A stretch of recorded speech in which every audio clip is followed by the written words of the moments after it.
पाश्चात्य पती पत्नी जोडपं होतं. समुद्रातून प्रवास चाललेला होता. जवळजवळ 2000 लोक त्या जहाजामध्ये बसले होते. रात्रीचे 12 वाजले होते. जहाज समुद्राच्या मध्यभागी होते. लाईट दिसत नव्हता, दिवा दिसत नव्हता.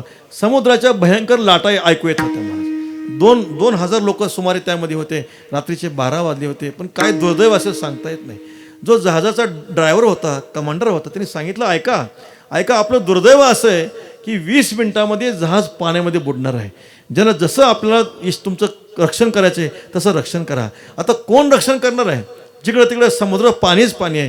दिवा दिसत नाही, लाईट दिसत नाही. समुद्राच्या भयंकर गर्जना ऐकायला येतात.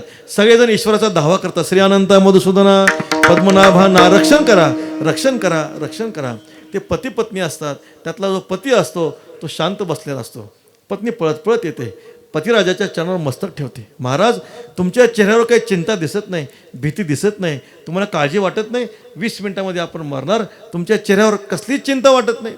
तर तो पती काय करतो? खिशातली बंदूक काढतो आणि बंदूक काढून पत्नीच्या मानेवर धरतो. पत्नी म्हणते, महाराज, ही काय थट्टा मस्करी करण्याची वेळ आहे? आता आपण मरणार आणि बंदूक काय धरता म्हणे. त्यास तो पती पत्नीला म्हणतो, देवी, तुला माझी भीती वाटत नाही? ह्या बंदुकीमध्ये गोळ्या आहेत, बंदुकीमध्ये गोळ्या आहेत. आणि माझ्या मनामध्ये आलं, मी जर बटन दाबलं तर तुला आत्ता मारावं लागेल.